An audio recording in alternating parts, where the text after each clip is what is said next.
Hello friends, hope you are doing well. मेरा नाम है शकील अहमद। तो फ्रेंड्स, आप सभी का स्वागत करता हूं हमारे इस YouTube channel let's understand pharma पर। तो फ्रेंड्स, आज की इस वीडियो डिस्कशन में बेसिकली हम अपनी वीडियो लेक्चर सीरीज के ही कंटिन्यूएशन में जो हमने नाइपर जेडबल एग्ज़ाम के लिए स्टार्ट की हुई है उसी का पार्ट 7 हम यहाँ पे आज डिस्कस करने वाले हैं। तो फ्रेंड्स, इस पार्ट में बेसिकली मैं आपके साथ दो टॉपिक डिस्कस करूंगा। पहला टॉपिक हमारा है मेटाबॉलिक एंजाइम रेगुलेशन। अब फ्रेंड्स, पहले पार्ट में बेसिकली हम मेटाबॉलिक एंजाइम यानी कि जितनी भी आपने साइकिल्स पढ़ी हैं बायोकेमिस्ट्री में उनसे रिलेटेड उनके रेट लिमिटिंग एंजाइम कौन से हैं, उनकी साइट क्या है, उसके साथ साथ उनके एलोस्टेरिक एंजाइम क्या हैं, उनके इनहिबिटर और उनके एक्टिवेटर क्या हैं। यानी कि फ्रेंड्स, हम यहाँ पे वो सारा जो इन्फॉर्मेशन है वो डिस्कस करेंगे जो नाइपर जेडबल पॉइंट ऑफ व्यू से इंपॉर्टेंट है। यानी कि अगर आप प्रीवियस ईयर का क्वेश्चन पेपर उठा के देखते हैं तो यही सब चीज़ें वहाँ पे फ्रेंड्स पूछी गई हैं। वो सारी चीज़ें मैंने यहाँ पे टेबुलेटेड फॉर्म में आपके साथ में डिस्कस करने वाला हूँ। फ्रेंड्स, आप टेलीग्राम ग्रुप को ज्वाइन कर लें, वहाँ पे इसकी पीडीएफ भी मैं आपको प्रोवाइड करा दूंगा। तो फ्रेंड्स चलते हैं। जैसा कि यहाँ पे आप देख रहे हैं टेबुलेटेड फॉर्म में आपको सारी की सारी साइकिल यहाँ पे लिखी हुई दिख रही है फ्रेंड्स, और इन्हीं के सामने आप देखें तो इनका रेट लिमिटिंग एंजाइम है जो वो यहाँ पे लिखा हुआ है। अब जैसे कि फ्रेंड्स आप देखें ग्लाइकोलाइसिस साइकिल है जो, उसमें अगर देखें कि आप फॉस्फोफ्रुक्टोज काइनेज 1 है जो वो इसका रेट लिमिटिंग एंजाइम है। उसी के साथ अगर आप देखें ग्लाइकोजेनेसिस में अगर देखें ग्लाइकोजन सिंथेटेज है वो इसका रेट लिमिटिंग एंजाइम है जो कि डिफॉस्फोराइलेटेड फॉर्म में रहता है। उसी के साथ बात करें ग्लाइकोजेनोलाइसिस, उसमें आप देखें फॉस्फोराइलेज है फ्रेंड्स।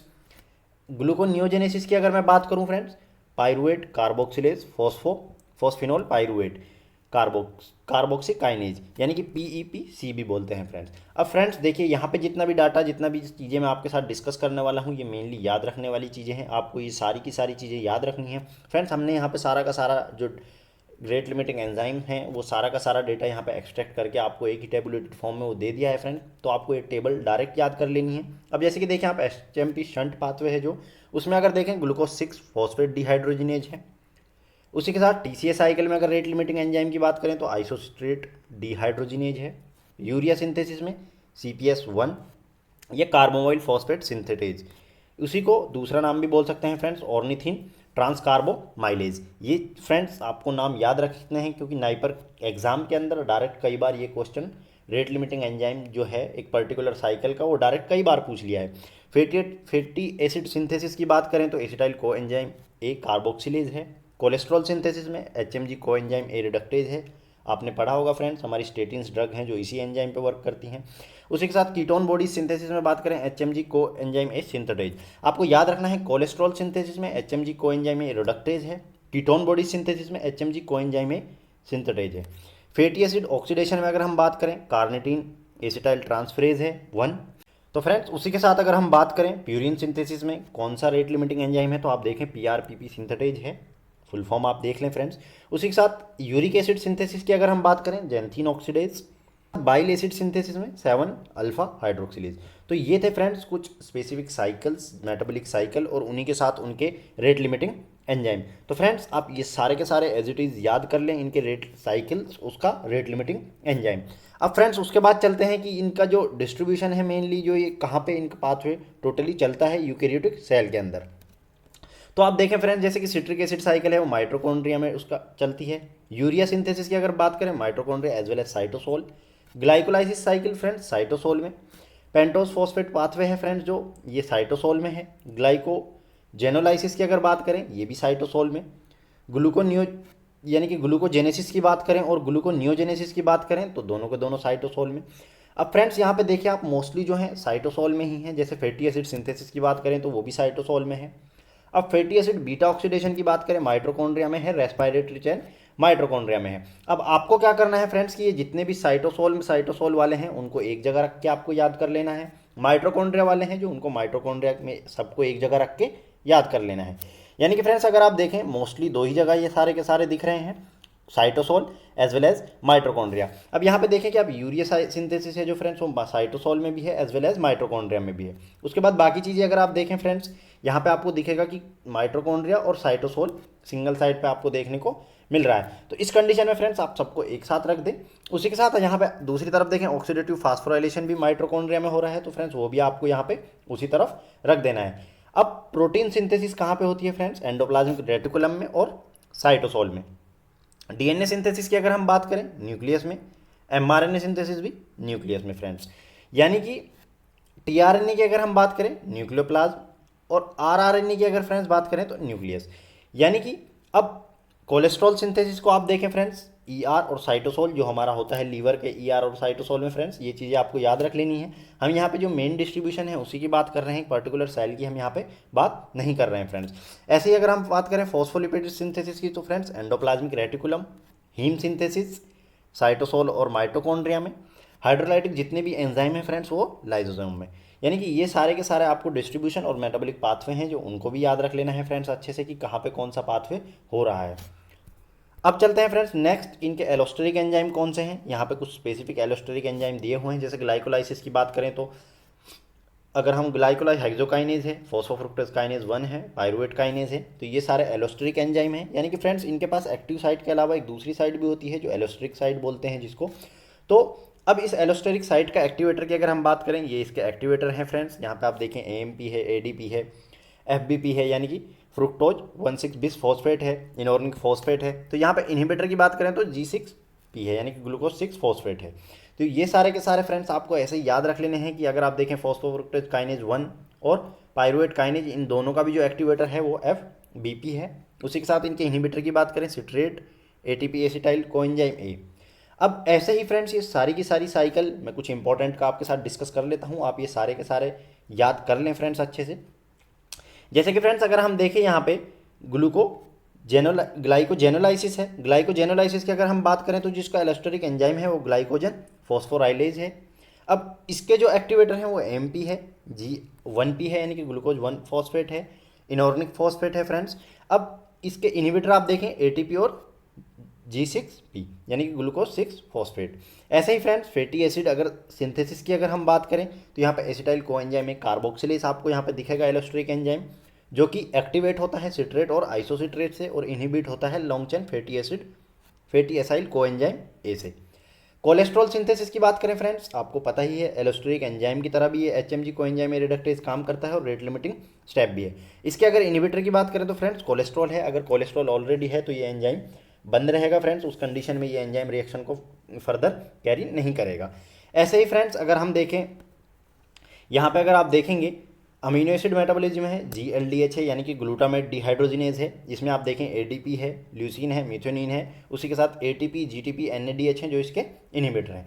तो फ्रेंड्स ये था सारा हमारा एंजाइम जो मेटाबॉलिक एंजाइम है उनके रेगुलेशन से रिलेटेड हमने उनके जो रेट लिमिटिंग एंजाइम है उसका डिस्कशन किया, उसी के साथ उनकी साइड डिस्कशन की और उनके एलोस्टेरिक एंजाइम डिस्कशन किया और उनके activator as well as inhibitor कौन है वो भी सारी चीज़ें हमने यहाँ पे डिस्कस की। फ्रेंड्स ये सब चीज़ें आपको एज इट इज़ याद रख लेनी है और आप एक बार प्रीवियस ईयर के क्वेश्चन पेपर जरूर उठाएं फ्रेंड्स, उनमें देखें कि इनसे क्वेश्चन किस तरह पूछे गए हैं। उसके बाद फ्रेंड्स आज की वीडियो का जो नेक्स्ट टॉपिक है वो है वेक्टर बॉर्न डिजीज़। इसमें हम बेसिकली उन सारी डिजीज़ का डिस्कशन करने वाले हैं जो नाइपर में पूछी गई हैं और कुछ ऐसी भी जो नाइपर में पूछी जा सकती हैं। तो फ्रेंड्स यहाँ पे आप देखें कि ये भी मैंने टेबुलेटेड फॉर्म में बनाया हुआ है, यानी कि आप देखें मलेरिया जो कि कॉमनेस्ट डिजीज़ है।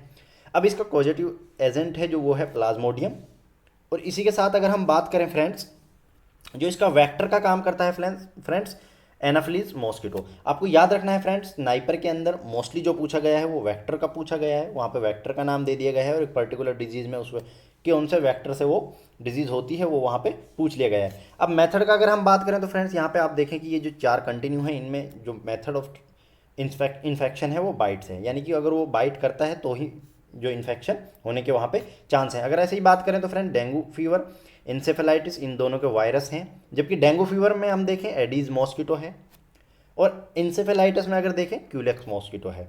ऐसे ही फ्रेंड्स आप देखें अफ्रीकन स्लीपिंग सिकनेस है, ट्रिपनोजोमाज है, जिसको हम देखें तो अगर सेट्सी फ्लाई है जो इसके द्वारा होता है फ्रेंड्स, यहाँ पे भी ये बाइट करने से ही होगा। और डिसेंट्री की बात करें, डिसेंट्री में दोनों हैं friends, amoebic as well as bacillary dysentery. तो अमीबिक डिसेंट्री में आप देखें प्रोटोजोआ है, जबकि जो बेसिलरी डिसेंट्री है उसमें देखें बैक्टीरियम सिजेला है। अब दोनों की दोनों है फ्रेंड्स हाउस फ्लाई से ही हो रही हैं। और अगर आप इससे नीचे वाली भी देखें यानी कि कोलेरा, जिसमें विब्रियो कोलेरा पॉजिटिव एजेंट है, वहाँ पे भी वो हाउस फ्लाई से ही हो रहा है। और तीनों का जो मेथड ऑफ इन्फेक्शन है वो आप देखें कि कंटामिनेशन ऑफ फूड, यानी कि फूड में कंटामिनेशन होने की वजह से ये जो है इस इन्फेक्शन होता है फ्रेंड्स। उसी के साथ कुछ और देखें आगे फ्रेंड्स, ओंकोसर्कुलोसिस है, यहाँ पे आप देखें ये पैरासाइट वॉर्म है यानी कि ओंकोसर्को वोल्वुलिस। तो यहाँ पे आप देखें ब्लैक फ्लाई इसका वेक्टर है, ये भी बाइट से हो रही है फ्रेंड्स। प्लेग की अगर हम बात करें, बैक्टीरियम है पोस्चुरेला पेस्टिस। यहाँ पे आपको याद रखने वाली बात है ओरिएंटल रेड फ्लाई है और अदर फ्लेयर्स। यानी कि ये चीज़ आपको फ्रेंड्स अच्छे तरह याद रख लेने हैं। वेक्टर तो आपको बहुत अच्छे से याद रख लेने हैं, क्योंकि कॉजेटिव ऑर्गेनिज्म तो आप ऑलरेडी इनके बहुत बार पढ़ चुके हैं, लेकिन मोस्टली जो चीज़ है वो है वेक्टर। और वेक्टर और इनका मेथड ऑफ इन्फेक्शन क्या है, यहाँ पे देखें कि अगर जो वेक्टर है वो अगर बाइट करता है किसी या कॉन्टैक्ट में, bite of contact with infected rodent. अब रोडेंट में फ्रेंड्स हम यहाँ पर रैट हो सकता है, आप वो चीज़ें एक बार देख लें फ्रेंड्स, आगे भी मैं वो चीज़ डिस्कस करने वाला हूँ आपके साथ। रॉकी माउंटेन फीवर की बात करें तो रिकेटेशिया है, इसी में आप देखें अमेरिकन डॉग टिक है, ये भी बाइट से ही इन्फेक्शन होता है फ्रेंड्स। टाइफाइड की अगर बात करें, साल्मोनेला टाइफी हाउस फ्लाई ही इसका एक वेक्टर का काम करता है और ये भी कंटामिनेशन ऑफ फूड में होता है फ्रेंड्स। टाइफस की अगर बात करें, रिकेटेशिया प्रोजो की है, इसी में अगर देखें ह्यूमन लाउस फ्लाइज है और कंटामिनेशन और बाइट दोनों से होता है फ्रेंड्स, इसको आपको याद रख लेना है। येलो फीवर की बात करें तो वायरस से हो रहा है, इसका अगर वेक्टर की बात करें एडीज मॉस्किटो है और बाइट से इन्फेक्शन होता है फ्रेंड्स।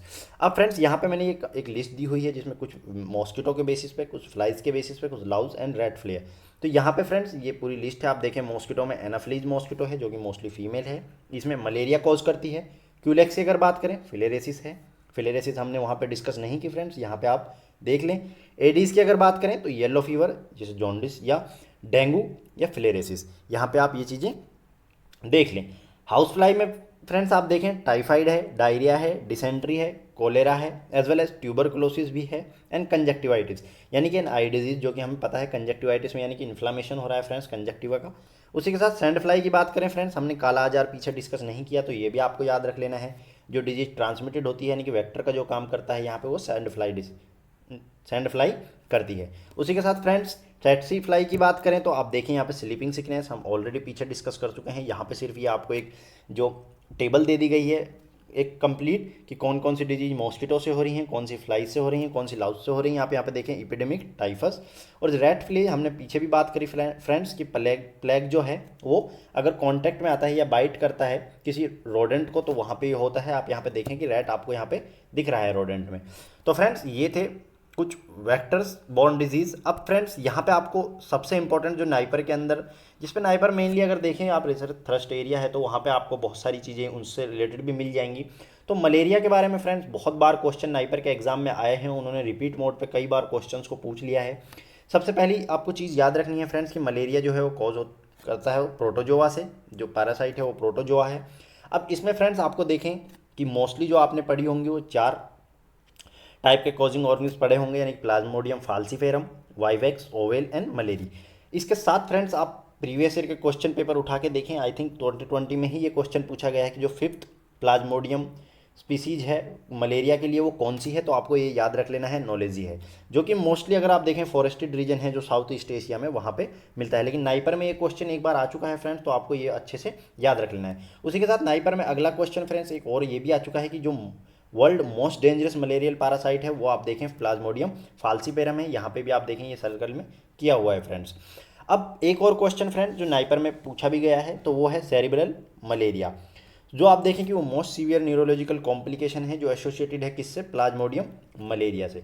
यानी कि मलेरिया जो है उसको आपको याद रख लेना है अच्छे से, यानी कि अगर मलेरिया कॉज हो रहा है प्लाज्मोडियम फाल्सीफेरम से तो उस कंडीशन में आपको देखने को मिलेगा सेरिब्रल मलेरिया। अब फ्रेंड्स यही सारे इंपॉर्टेंट टॉपिक थे आज के वीडियो डिस्कशन में, उम्मीद है कि आपको अच्छे लगे होंगे। अगर ये सारे इंपॉर्टेंट टॉपिक आपको अच्छे लगते हैं तो फ्रेंड्स आप अपने दोस्तों के साथ इनको ज़्यादा से ज़्यादा शेयर करें, चैनल को भी सब्सक्राइब करें ताकि इन फ्यूचर भी आपको वीडियोस मिल सकें। तो आज की वीडियो में इतना ही फ्रेंड्स, मिलते हैं नेक्स्ट वीडियो में, तब तक के लिए थैंक यू।